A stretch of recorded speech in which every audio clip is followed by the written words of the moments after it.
So my lady and I went camping this past weekend in Southern Oregon. We left Thursday night and drove down and stayed just outside of Ashland, Oregon, which is this beautiful little town. It's got gorgeous terrain, tons of hiking trails, just a quaint little town. We spent Friday and Saturday night just kind of tooling around. We drove past Mount McLaughlin and then ended up driving up towards Crater Lake, which is a beautiful national park. Highly recommend it. And we ended up camping there that night in the snow, which was frigid cold. Then we got up the next day and drove south and took a little dip in Willow Lake, which was fantastic.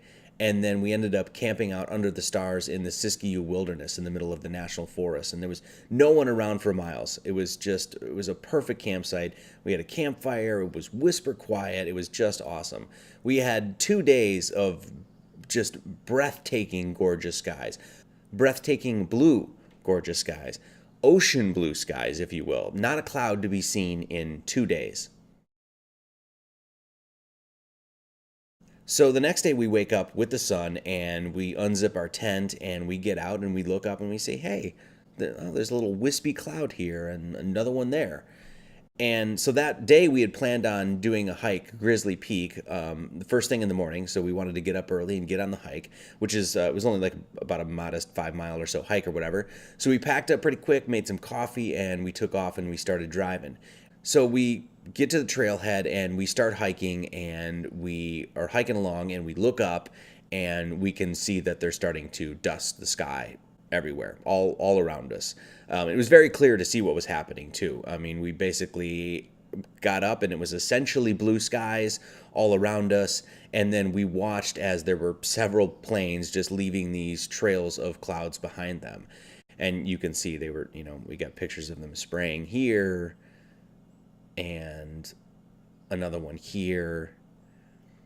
And you could tell what they were doing. It was very clear what they were doing. They were preceding the path of the sun and literally blocking out the sun. These trails were going in front of the sun and leaving big chemtrails in front of the sun and literally blocking out the sun. And we watched these planes as they completely blanketed the sky. And we got pictures and videos of the whole thing. And like I said, we just watched as this happened. And once we got to the top, we got images of the whole surrounding. So you could see basically everywhere around us was covered in haze. And you can see in the background all around us, it's just hazy as hell. It even obscured Mount McLaughlin, which is the closest mountain in the area. It's a 14er. And you can see it's not even that far away, and it's got a haze over the whole thing. And you can see in the background all around us there, it's hazy. And by the time we reached the top, the entire sky in front of us was just this wispy chemical mess.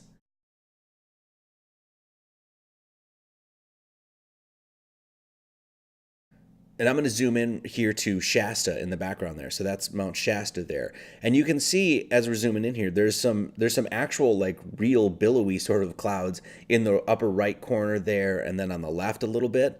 Those are real clouds. But everything else you see, the rest of the clouds in the sky, everything, all of that haze is from chemtrails. And they had obviously been spraying the night before or very early that morning in order to make basically the rest of the surrounding area hazy. And as the sun was rising towards our area, our blue sky was turned to a chemtrail mess.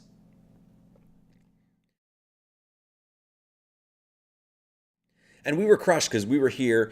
Here we are in the middle of this absolutely stunning, sublime landscape, soaking up nature, just being out in the middle of it all. And all we could do was look out and see this chemtrail laden sky.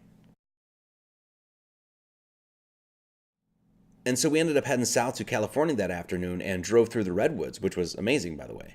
But we left just to see something other than homogeneous clouds. Yes, homogeneous means man-made clouds. Yes, there's actually a scientific term for man-made clouds.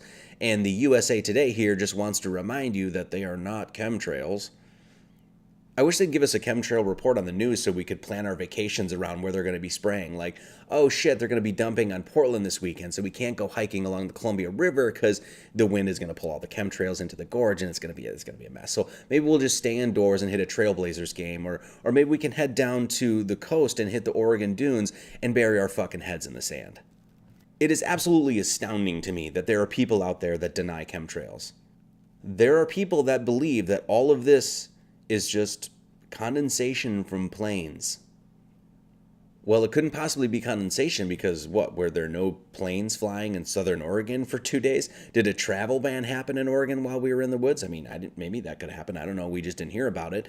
I mean, there are airports in Eugene, Redmond, Medford. There's one in Bend. There's one in Sacramento. Did no planes fly those couple days while we were in the woods?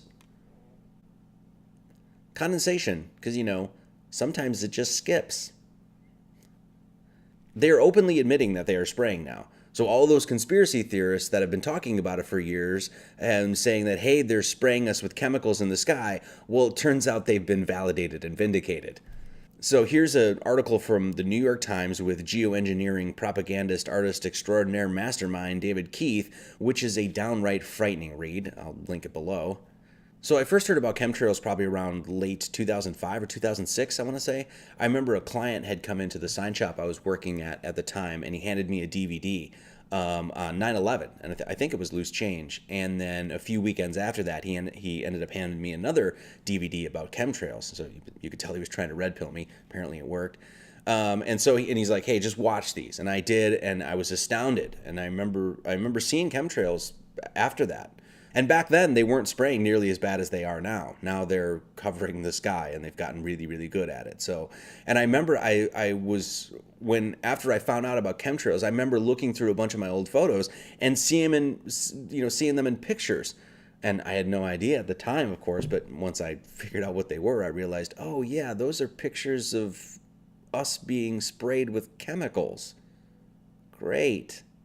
If you want to know more about chemtrails, there's a lot of good info on the net. I certainly don't need to make another video on it, as so many other people before have done just a fantastic job of covering it. But everything from why they might be spraying, to what they are spraying, to the health effects, and even the patents on the technology, all of this stuff is available on the net.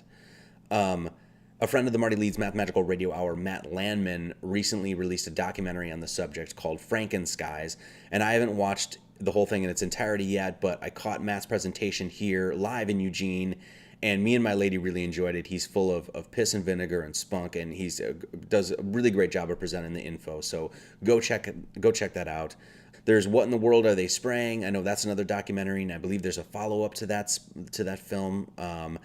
I know ODD TV has done a good video on it, and TruthStream Media, I mean, they're always killing it. They've done several videos on this, so go check them out. If you're not subscribed to them, what the hell are you doing?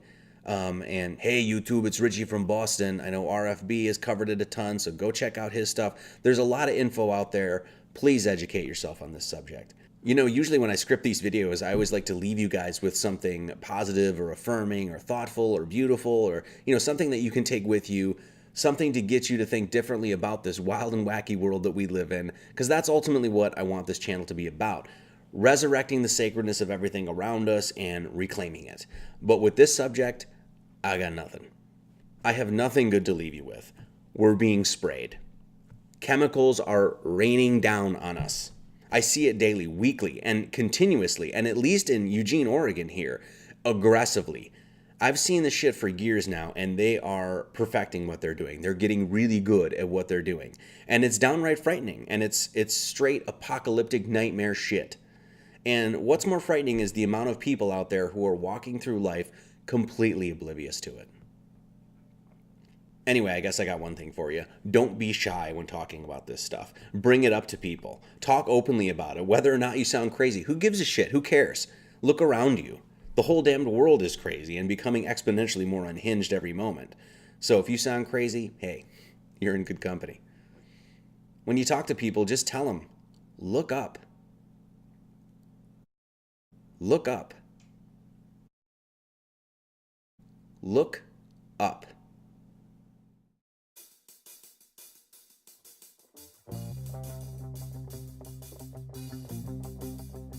All right, thanks for watching, everybody. As always, God bless everyone, and much love to all.